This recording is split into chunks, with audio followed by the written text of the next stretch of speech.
Hi everyone, Krishna this side. In this video, I'll be covering this lead code problem range query. The problem number is 307.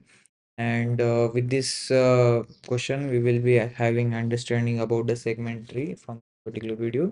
And I actually wanted to cover this segment tree concept, and this problem basically falls under the same category.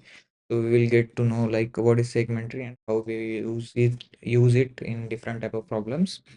So let us go through the problem statement first, and then I'll explain you the what is the segment tree and all about the segment trees, and then we will write down the solution as well. Okay.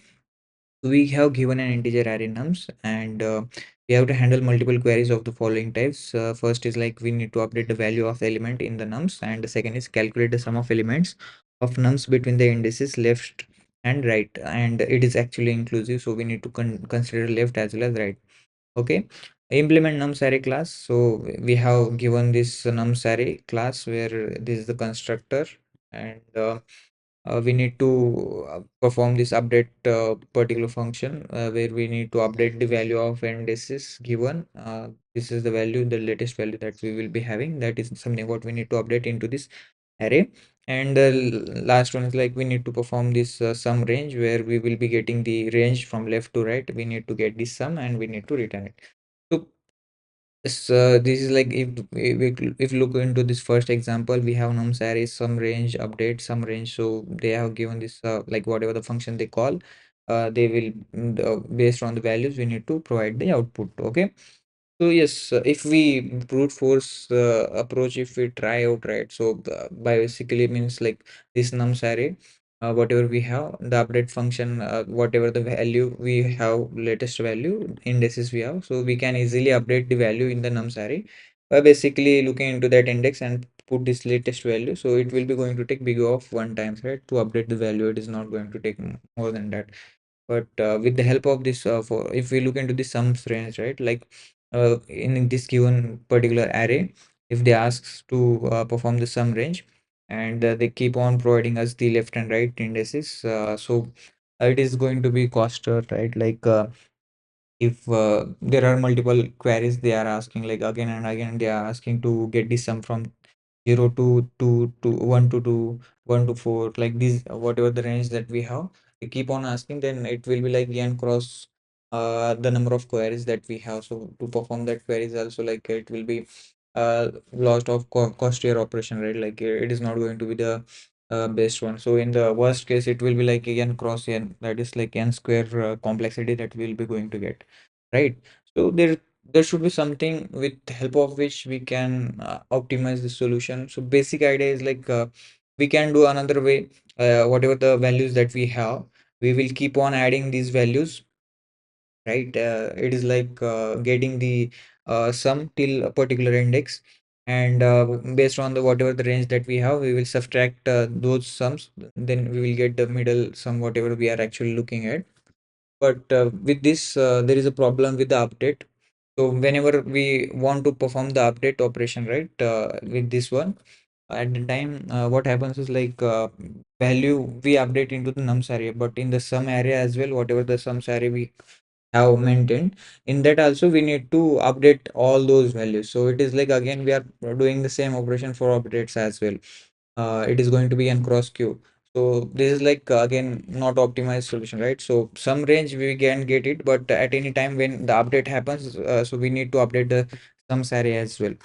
So this is again like it is not also a good solution if we have so many queries coming incoming queries, and we have to keep on updating the values of that array, right? So yes, what can be best again? So if we try to reduce somehow the complexity to log n, it will be best, right? Like if there are q queries, then it will be like n cross log q, something like that. The complexity will be right. So that is something what we will try out with the segment tree. So with the help of segment tree, we can actually optimize this time complexity, and we will try to see like how to generate a segment tree and what are the use case of this segment tree. So yes, that I'll cover it, but it will take some time to understand this concept. But it is pretty much easy, believe me. All the concepts that are out there, people feels that they are actually harder, but they are not. You just try to start about it, and in given time, you will easily get to know, like okay, it is pretty much simple. I was just worrying about a lot about it. So yes, that is all about this one. So let's look into this particular image first. Okay, so let us suppose we have given this array, right? And we first, what we will do is we will build a segment tree. Okay, because see, we are continuously required to update the values in the array, and we are continuously required to get a sum from a range. And in the segment tree we store the data in such a way that getting the sum or getting the min or max element from a given range or sub arrays is that will be happen in big O of log n. Okay, so that's like we are storing the data in tree like structure. So it is like full binary tree. In that fashion, we store the data. So whatever the height of the tree, that is the maximum traversing that we will be do in the segment tree, and we retrieve the data from it. Okay. So to find the GCD, to find the minimum, maximum in a given length from the sub arrays, or to get the sum from a given range. For all of these type of problems, segment tree basically helps us to get the optimal solutions. Okay, in log n time. So this is the array that we have.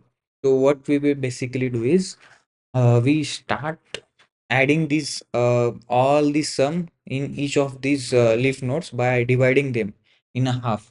Okay, what we will basically do is, so let us suppose this is the array that we have and its length is actually 6, right? If we look into this one, so what we will do is we first divide this array into two parts.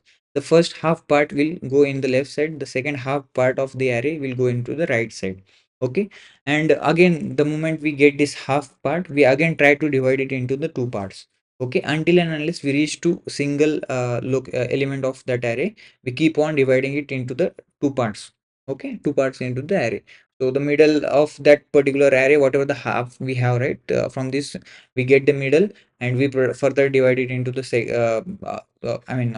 respectively keep on dividing it in that particular array. Okay, so if we look into this one, so we divide it, we put a middle point here. So from 0 till the mid, we send it to the left side, and from that is the range that I'm talking, right? So 0 to 5 is the range that we have. So 0 to 2, that is like midpoint of this one, that we send it to this left side, and from mid plus 1 to end of the size of this array. So 5 is the end, right? So I'm considering it as a zero based index, and based on that I'm talking right over here.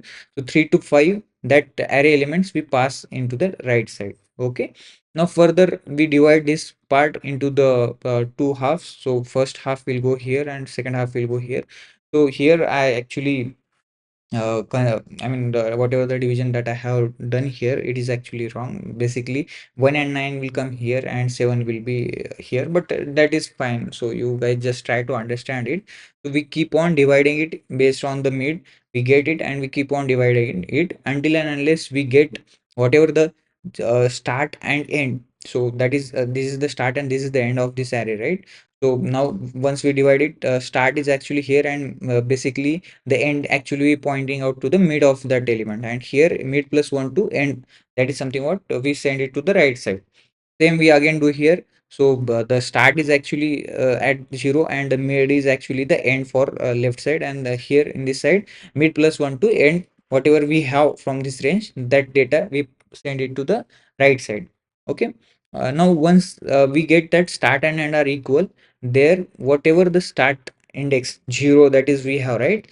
So that 0 data from the array we put it at that location. Okay, now here in this right side we have 1 and 2, that is the range that we have from 1 to 2. Now we further divide it into the half. The in the left side, whatever the start to mid, the start is actually this one, and mid is actually 1 from 1 to 2. The mid is something what we calculated, right? Like start plus and divided by 2. So that mid is actually point to the 1 now, and further here in the right side mid plus 1 to end. So end is 2 here. So that is something what we get it. Now the start and end are basically same. So whatever the start pointing that data, we actually put it into the uh, this segment trees data. Okay, so that's how we keep on filling the data, and this is the base condition. Okay, the moment we get equals value, so that is something what we keep on filling it into the segment trees data, and that's something what we did here also, here also. Okay, now the moment we fill it, we return it from there. Now once we fill the data at this location, we return from here to the previous node from where we came. If we look into the 16 one, right? So 9 and 7, we once fill it, we return back to the previous node, and at this location what we do is basically whatever these values that we kept, these values sum we fill it at this location. Now again from here we return, from here we return, and both these values sum we fill it at this location. From here we return, now 17 is what we have into this one, and the same processing we do here in the right side as well. So from 4, from here it is 9, so 9 plus 4 13, this 13 also returns, and this sums is something what we will fill here. So at the root node we get the entire array sum. So it is like recursive way we are performing this, and once we satisfy to the base condition, we return from there, and we keep on adding these values, and we keep on returning from that location. Okay, so that's how we can build a segment tree. And the way these node values we store is like 2n plus 1, that is something what we keep on doing for the left side, and 2n plus 2 is something what we keep on doing it for the right side to fit the data into the segment trees array. Okay, so that is how we store the data. I'll explain you in the code side as well what I'm trying to say. Now this way, once we build our segment tree, right? The first question is like how to get the sum from the segment tree. Right, now the data is actually filled. We got the all sum from different areas, and we keep on filling them, and we reach to the root node, and the root node also it is having the entire array sum. So let us suppose if the question asks like we want if they ask to get sum from range of L to R. So from first index to the fourth index, we want this sum. Okay, I'm just considering it as zero based indexing. Okay, from 1 to 4, that is the sum they are asking. So from 9 to 3, whatever the elements they all these elements sum they are asking. Okay, from 1 to 4. So the first thing that we will do is to get the sum, we again go into the segment tree from zeroth node. Here it is first, here it is second, so 2n plus 1, and in the right side 2n plus 2. N is actually from here it is 0. Once we reach here, that is the n value. So 2n plus 1, that is 0. 2 into 0 plus 1, that is 1. Here 2 into 0 plus 2, that is 2. So second index in the trees, that is those values we have. So again when we come here, here it was 1, right? So 2 into 1 plus 1. Here it is 2 into 2 plus 2. Sorry, 2 into 1 plus 2, and in this side 2 into 2 plus 1, 2 into 2 plus 2. This way we store the data in respect to indices of the segment trees values. Okay, so this is the range that we have in the initial, like from 0 to 5 for the first root node. So we check if our length, this LNR basically actually overlaps into the given area or not, right? So 1 to 4 basically overlaps into this area, right? From 0 to 5. So if it is actually overlapping, what we basically do is we go into the left side as well as into the right side. Okay, if the data, whatever the range that they are asking, if it is overlapping, we go into the both side, because at any point in time if data is actually overlapping, we have to get some from both the areas, right? So basically that's what we do. So 1 and 4 are actually overlapping into this area, so we go into the left side as well as into the right side. If the Now the second condition is like if overlapping, if it is overlapping, we traverse in the both direction. Now the next thing is like if out of bound. Okay, so what if the LNR, so 1 and 4 is actually out of bound. So we come here, it is like 0 to 2, we came here. Again 0 to 2 is actually overlapping for 1 to 4, because 2 is actually relying, 1 and 2 is actually relying into this 0 to 2, right? So it is actually overlapping. So we again try to go into the both the direction, right? So here we come, it is like 0 to 0, that is something what the range is actually, right? So 1 and 4, is it actually overlapping with this one? No, right? So it is like out of bound. So this is the start and this is the end, and L and R actually, so this start and end is actually pointing here, so 0 and 0, but the left and right are basically out of this bond. So in the start and 0, for this one, the start is at 0 position, end is at last position, and LR and R basically relying inside here. So we explore both the directions. Now here it is like 0 to 2. So let us suppose 0 is here and 2 is here. Inside here, L is actually relying. It is overlapping, right? So whatever the area. So that time we actually explore both the direction. Now once we came here, it is like 0 to 0. So it is basically pointing, let us suppose here. But the L and R are basically pointing to the outside of this, right? So this end is actually here, but outside of that L is actually pointing. Or another case is like right is actually pointing here, but the start is actually outside of this, right? At any point in time, start or end is actually relying inside this L and R basically relies inside this start and end. That time it is overlapping condition. There we actually want to get the remaining extra sum that is actually relying inside that particular one. But if it is like outside completely in the both the direction, then it is like overlapping condition. So we simply return 0 from there. Okay. If lies inside the range, let us suppose the start and end basically lies inside L and R. So at that point, we basically return whatever the sum that we had at that particular location. Okay, because we are keep on storing this information in respective nodes, so that is something what we need to return it from there. Okay, so this is like a basic idea from here, and we keep on returning the sum and add it into the whatever the sum that we are getting. So that way we will get this sum from here, like it is we reach to here, and 1 and 2 are basically relying inside 1 and 4, right? 1 to 4, so it is inclusive. So whatever the 16 sum we return from here, we return from here. And once we reach to this zeroth node, from here also we need to get the sum, right? So from 333, it returns from the sum from here. From here it returns the sum, and at this point both the sums we add, and that sum we return at the top. From here we are getting some sum, so both the sums we add and we return at the end to the function. Okay, so let me write down the code, that way you guys will get clarity, and through writing the code also I'll keep on explaining like what I'm trying to say. So the first thing is like we will store this segment tree information in form of arrays. Okay, it is not like in a form of tree like structure. So it is actually in form of arrays. So I'll create an array, and this array size is basically it will be 4 times the n. So basically n is what the length of this nums array. Okay, so why it is 4 times n means like we actually don't want to uh I mean miss out a few of the elements. Okay, the size, the if we look here, this entire size, right? Like it is like 2n plus 1, 2n plus 2. So these nodes we are keep on adding here. So sometimes like here it is like nothing means like 0 0 is there. For here also it is 0 0. In total, if we consider all of them, right? So it is actually uh, less than 4n, 4 cross n. It is basically less than 4 cross n, but we just don't want to consider 2 cross n. With that, we might miss some of the elements information, right? So this null values is actually there, and with because of this some of the data will be missed, and we cannot form entire tree. So that explanation is entirely different, like I would like to explain it in another videos if I try to cover segment tree in another videos. But here right now you just try to consider that it requires 4 cross n size, and definitely I'll explain it properly. But right now this video will go for a longer run, so I just want to avoid all these other things. So we created this segmentary array which is having size 4 cross n. Now I'll have a build function where we will build the segment tree. Okay, so I'll pass nums array 0, which is at the 0th location. The range is something what we have 0 to n minus 1 is the range that we have at 0th location. We keep on having these values for different nodes. Okay, so what I'll do is I'll have a private void build, and inside here int nums.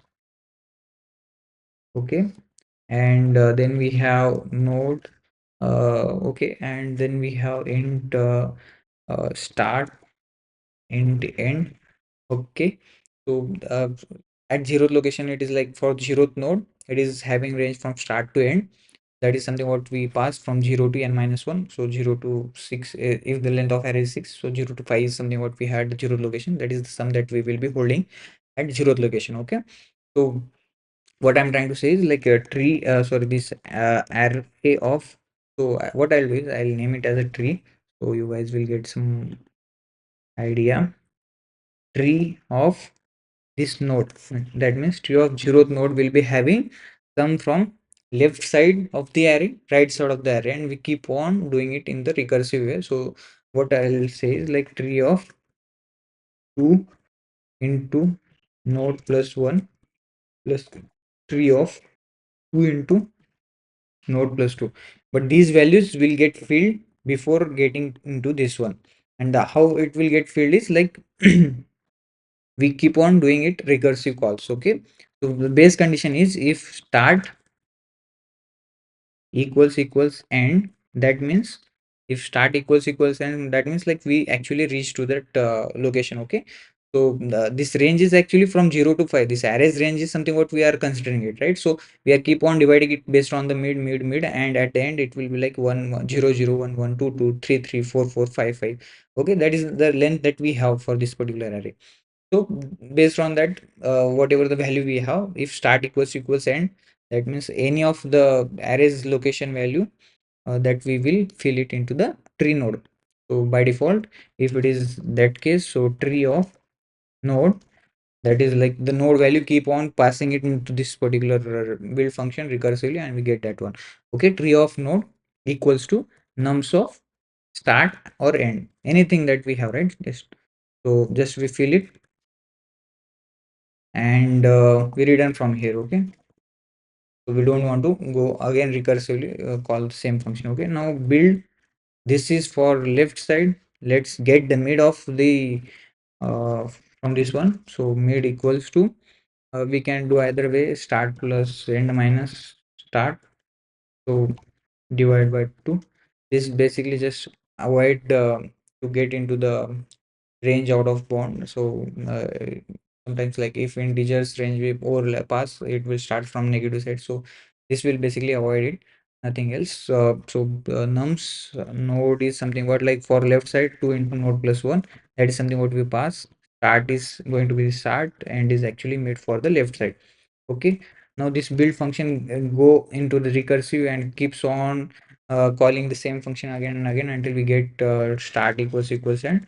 And for the right side it is like mid plus 1 from this range to end. This is like for the left side, this is like for the left side, this function keeps on calling. This for the right side, this function keeps on calling. And at the end, once this array builds, like this first what basically gets built is like we call from the left side, and the range is something what we pass 0 to 2. Now again from this, it is having for the new function, whatever the build function that we have, it is having range 0 to 2. So again it calls to the left side. So here it, I mean, I mismatched it writing the code, so it should be like 0 to 1. That is the range that we need to pass here. But yes, while writing this, I mean drawing this diagram, I've misunderstood and drawn it wrong way. So it is like 0 to 1, that is the range that we will be having. But for now just consider that 0 to 0 is something what the mid we got, and this is the range that we have. The moment we get start equals to end, this will be fill it with the value from the array, that is 1, and we return from here. Now once it returns, what happens is the right side code will get called. This right side code will get called. Once it returns from this particular right side code will get called. Again for the right side we pass the node and the mid value, mid plus 1. So start is actually mid plus 1, and end is actually the end, that whatever the value we have. So here in this function, if we look from here, once we return here, the right side code will get called, and for the right side, whatever the mid value we have initially, it was like 1. So 1 to 2 is something what we pass here. And again from here, like again it calls to the left side. Okay, this left side code will get called. Again it goes, it checks if starts equals and yes, basically it is actually equals and 1 equals 1. So it fills with 9, and it returns back the 9. That is something what we pick it from here, it returns back. Again right side code will get called. So that's how this recursion calls it. Like once it returns to the function, it again is called for the next function. Whatever the next line of code that is there, it will execute. So again right side of the code it will call. So whatever the start and end values that we have with us, those values get filled. If start equals and it returns back. Once both the values get filled, this tree node, whatever the node that we have, that will get filled with the both values sum. So once these both values filled, right, so both will return back. So for this one, this is the left and this is right, like 2 cross n plus 1, 2 cross n plus 2. These values get filled, and here it will add sum in this one. And once it is done, it returns back. So both the functions, it was written earlier, and this now returns. The moment both the functions are done, right, this first function is done. Now the second functions, all the processing also done. We came here and we fill this tree node with both the values. Okay, whatever the left side and right sides tree nodes values that we actually filled, those values we fill it at this particular location. the here. Now this returns back. Now again it calls to the right side of the code. Again it calls to the left side. Once it is filled, it returns from again here. It calls to right side. It calls to left side. It fills. It returns. It fills. It returns. It fills with this sum of these two sides value. It goes here. It was already written. It returned, and this value get filled. This was already written. This returns and it fills with the value. So that's how we build the entire segment tree. Okay. Now once the segment tree is built, we have the segment tree with us. We have to perform these two, update and sum range query. These two functions we have to perform. For the sum range, I already explained. Let me write the code and I'll keep on explaining there also. So here what I'll do is I'll be having a sum util function where it will return the integer at the end. And in the sum util, what I'll do is I'll pass this left the right value, and then 0 till n minus 1, that is the range initially we have, and node for node, like from the 0th node we are starting it, right? So that's the node we are passing right over here. And private int sum util.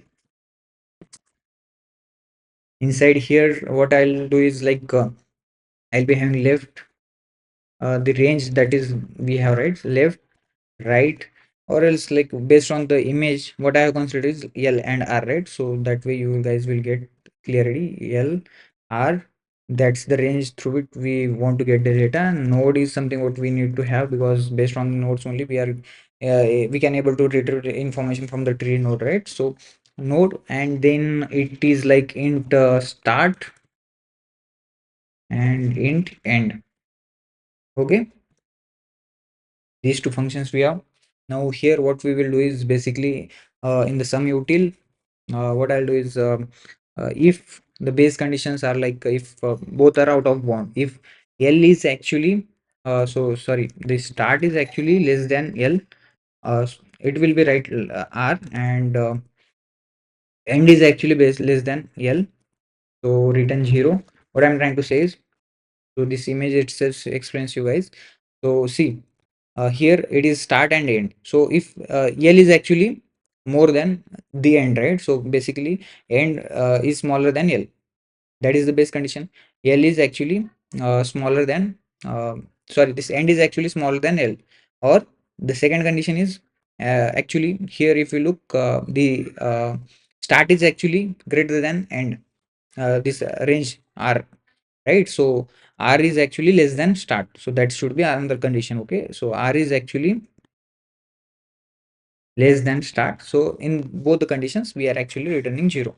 The next thing is like if it is inclusive, the start and end are actually basically relies into this L and R. So that is like if L is actually less than equals to start, and end is actually less than equals to R. Okay, what I'm trying to say is like start and end whatever we have, these should rely inside L and R. Okay, so start is actually greater than or equals to L, end is actually less than or equals to R. That is the condition that I have kept here. Okay, and is less than or equals to R, L is actually less than or equals to start. If that is the case, we simply return the value that we have at that tree node, tree of the node. Okay, whatever the sum value that we have, we simply return it. Now if both the conditions are not satisfying, that means it is like a overlapping condition. If it is the overlapping, both the functions are returning, so in the I don't have to write here else condition, it will automatically consider it as an else condition. Int mid equals to start plus end minus start divided by 2.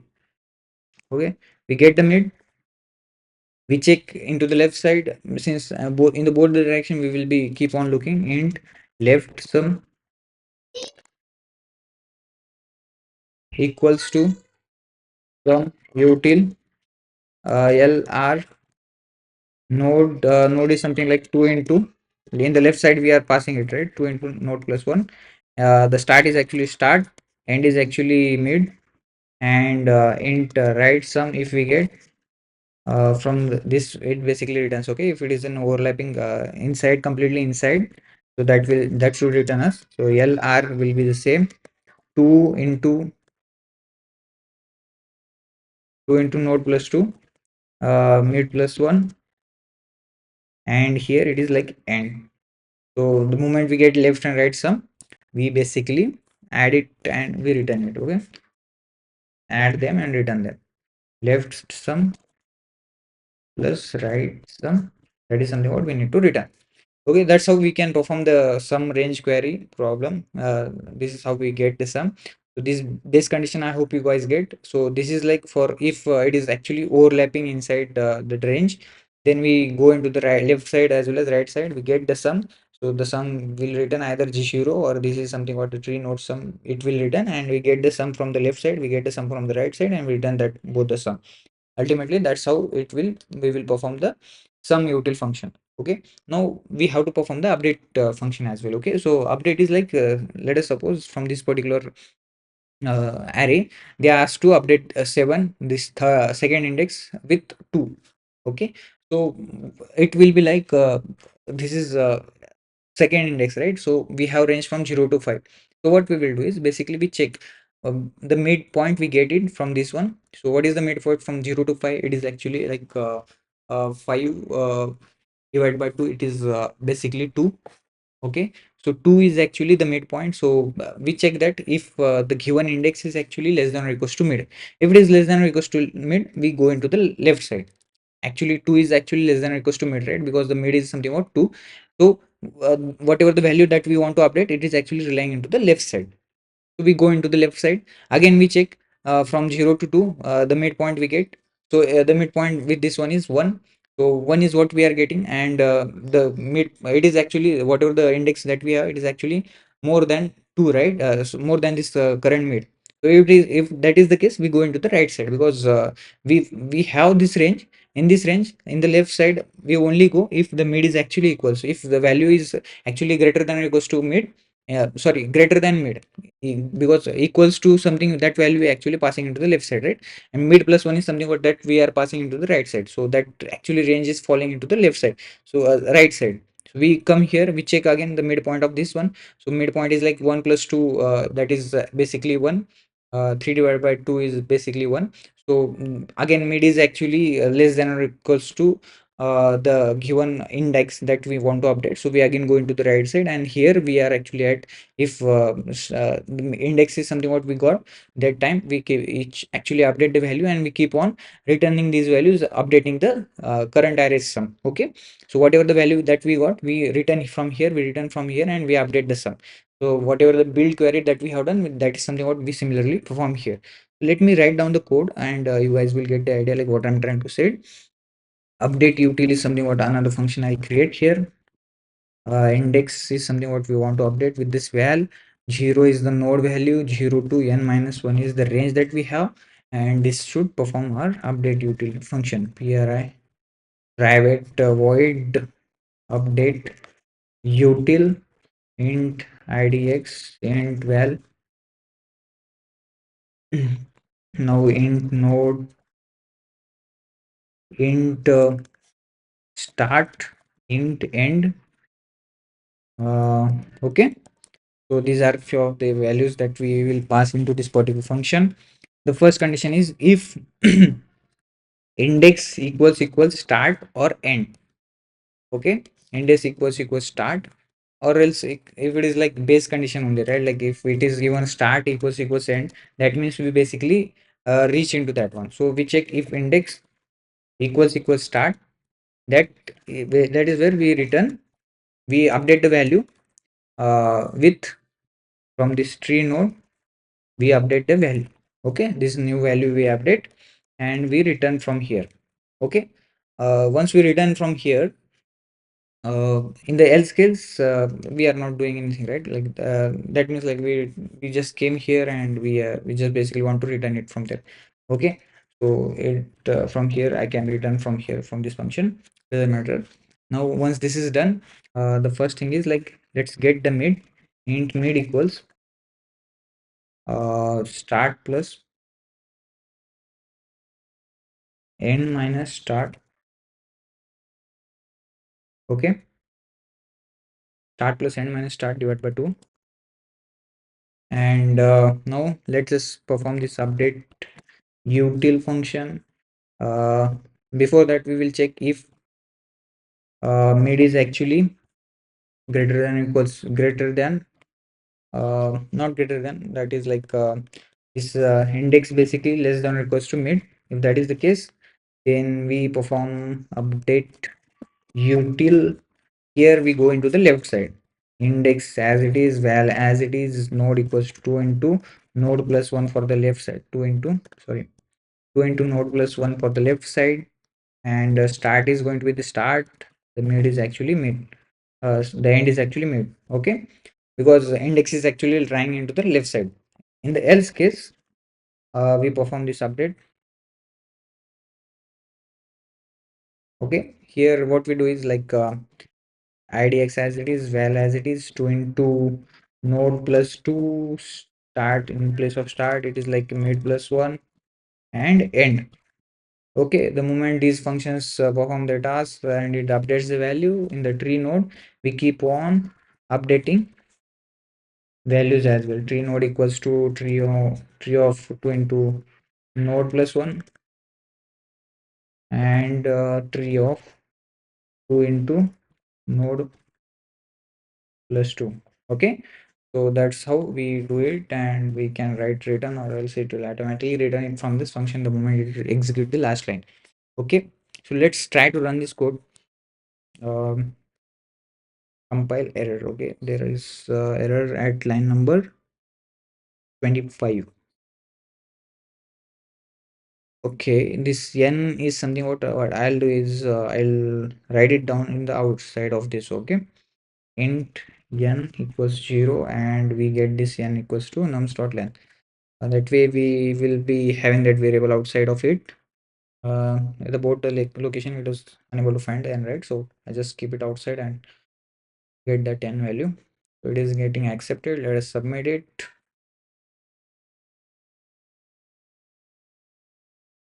Okay, wrong answer. For what it is giving us the wrong answer, where I went wrong.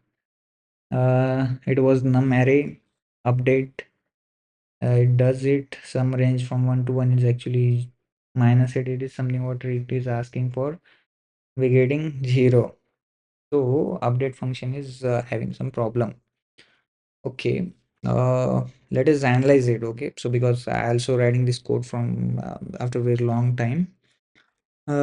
If we look here, I think we did some wrong code writing here. So, okay, start equals end. That means we reach to the last of that array. Okay, and then what I'm trying to see is if index equals start. Okay, if the index is actually equals to start, then we are updating the value and we are returning it basically from there. Okay.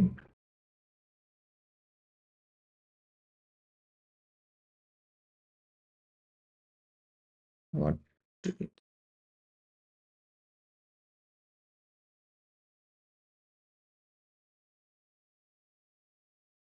Hmm.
Don't think anything is wrong with this one. We can omit this if condition as well, but that is fine. start n divided by 2, it is start n 2 into node plus 1, 2 into node plus 1, and we are just updating this tree node as well.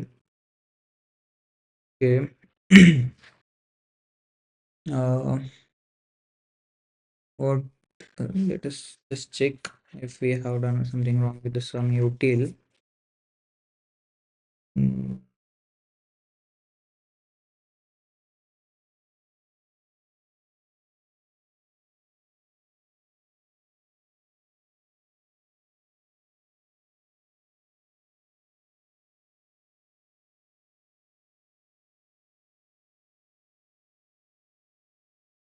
start equals to, we are updating it, we are getting, we are filling these values, then we are mid plus 110 into is fine.